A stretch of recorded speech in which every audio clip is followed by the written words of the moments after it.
Acceptance, the Language of Recovery by Jeff Rounds. Chapter 7, The Solutions. As identified by the founders of AA, the thinking that is most harmful to people is the judgment associated with character defects and resentments.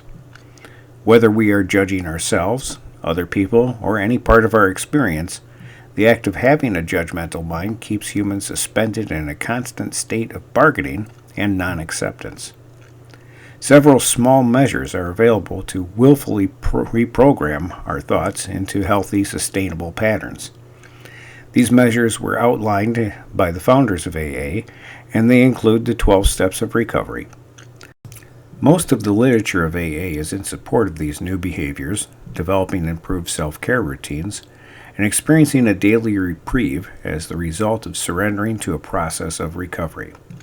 It is our belief that the 12 steps were not invented, they were discovered, and that is why there are so many different ways to word them. The 12 steps are the natural way to live free from guilt, shame, regret, and remorse.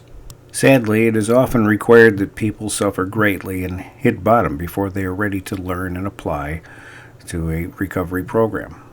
Again, this is due to the inability of the human mind to learn new information when trapped in the bargaining stage of grieving, or while closed-minded with denial. Hitting bottom, whether it is caused by an emotional crash or a massive shock to the system, means that we are experiencing a psychic change.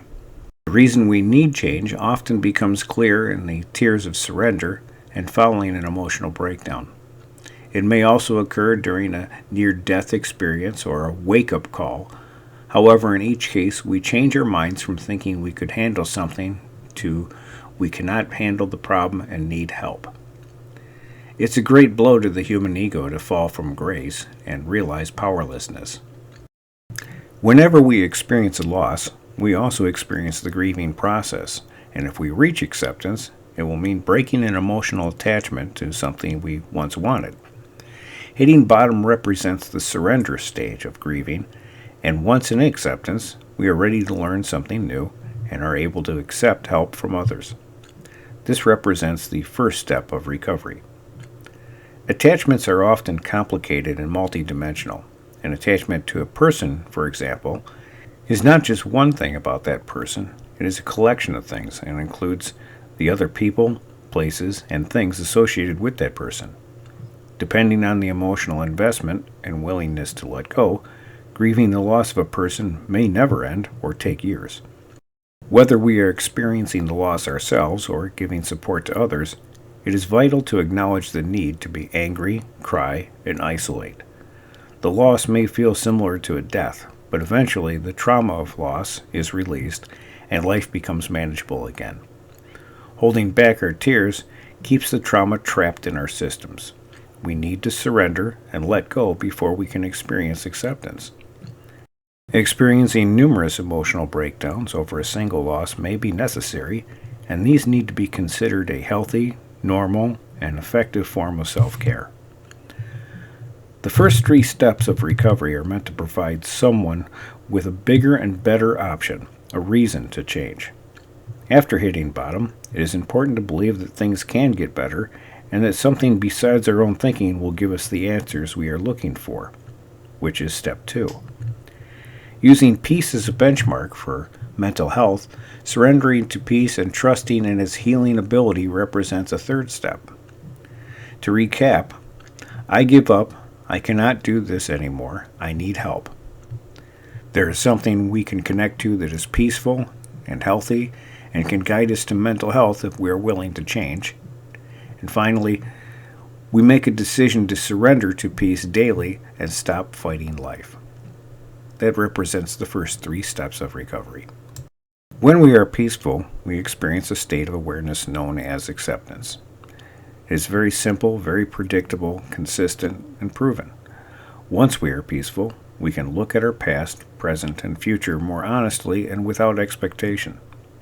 The house cleaning steps are where the real work of recovery begins and was referred to as a searching and fearless moral inventory.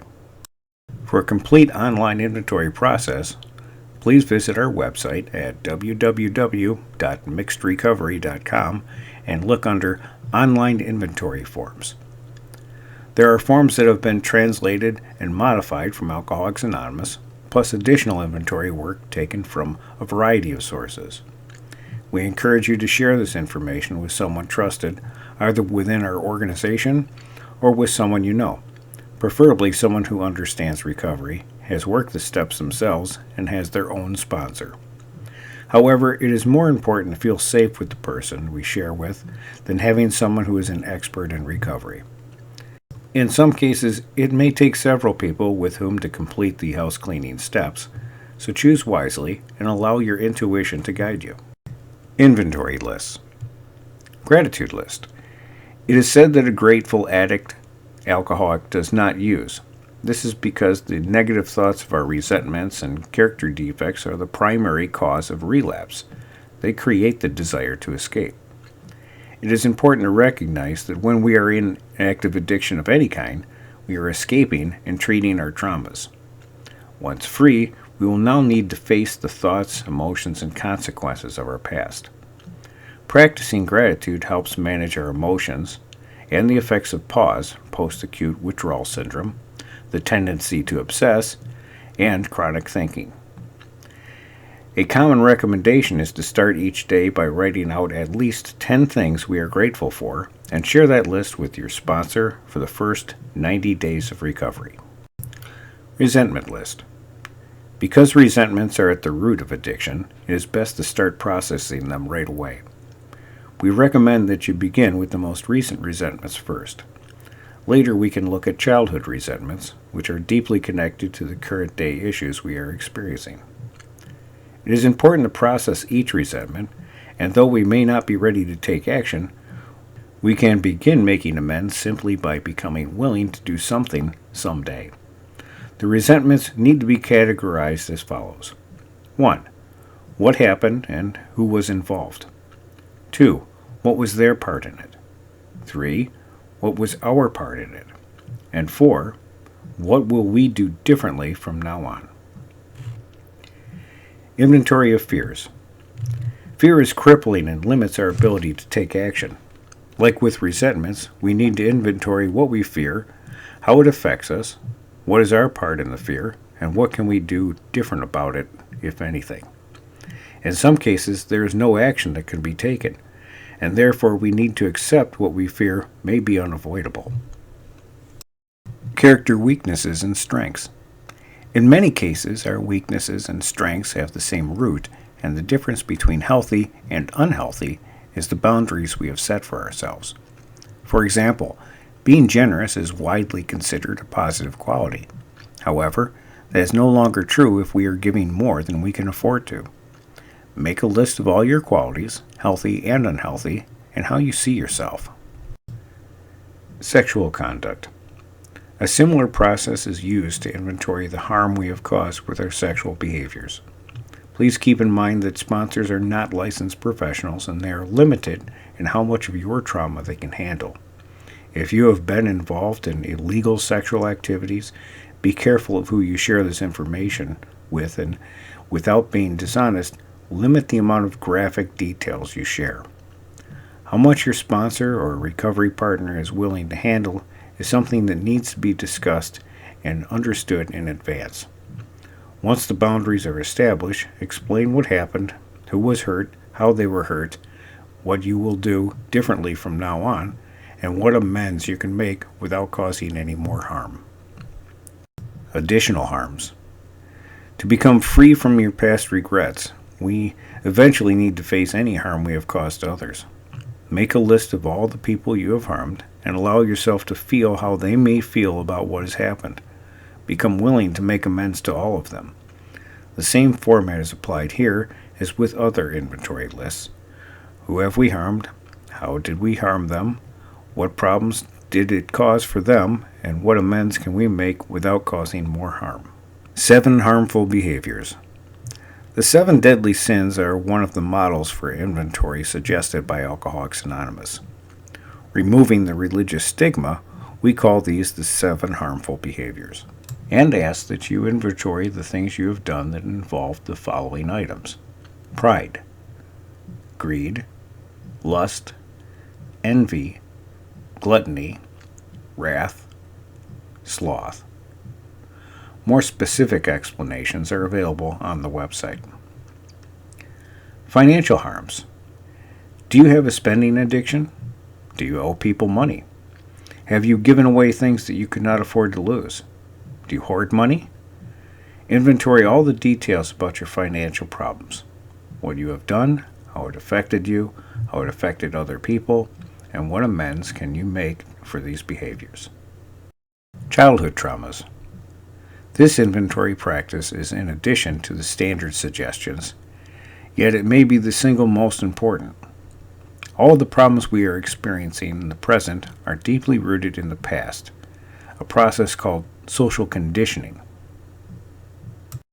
Any moments from our childhood that are marked with the emotional signature of shame are part of our traumas and create modern-day limiting beliefs until they are healed. Please create a list of every embarrassing or tragic moment that still haunts you when you think about it today. It can include any type of trauma or past regret. Were you a bully, or did someone bully you? Were you molested, beaten, or abused? Did your parents have addictions or mental health issues? Take your time, organize your thoughts, and talk about everything that still troubles you with someone safe. Wellness and balance. This inventory is in addition to the standard inventory items. Wellness is based on self-care, and focus is placed on relatively equal portions in 8 different categories. Addicts tend to hyper-focus in a small number of areas where they receive the most pleasure and ignore other areas, sometimes completely. Describe in detail the things that you do to care for yourself in the following areas. Emotional intelligence, expressing and processing emotions. Physical wellness, exercise, medical care, and nutrition. Sociocultural, a sense of community, unity, and connectedness. Financial, how well you make and manage your money. Environmental, the quality and impact of the places where you spend time. Occupational, the career you have chosen and how you occupy your time productively. Spiritual, honest expression of feelings and self-awareness. Intellectual, the time you invest in learning new things. If you find yourself crying a lot or getting upset while you work on your personal inventory, you are doing it right. The primary purpose of this work is to help us process our emotions, organize our thoughts, and complete the grieving process. After identifying and accepting both our healthy and unhealthy qualities, we are empowered to make practical changes to our behaviors, also known as amends. Making amends. Once we have gotten through the mess of inventory, generally we are more peaceful and feel compelled to make amends. It is not so much work as it is just letting go of what we have been doing and replacing it with healthier, changed behaviors. It's very important to understand that amends are not apologies. They are changed behaviors. Apologies are either confessions of the changed behaviors or excuses to keep acting the same way.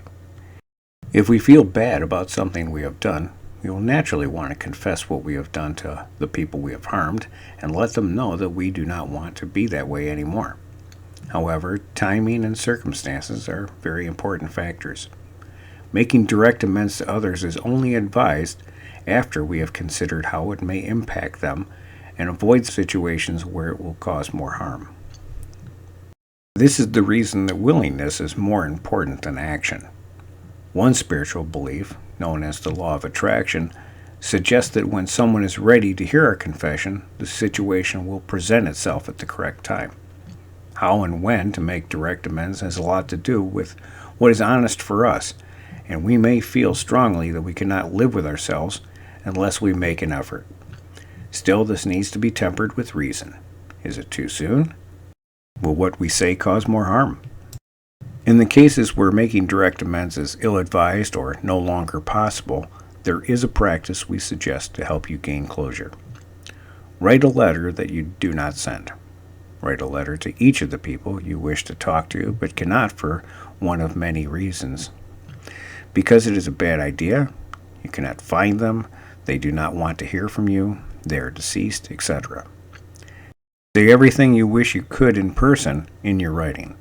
Tell them everything that you feel, what you did, how it affected you, what you have learned, and ask for forgiveness.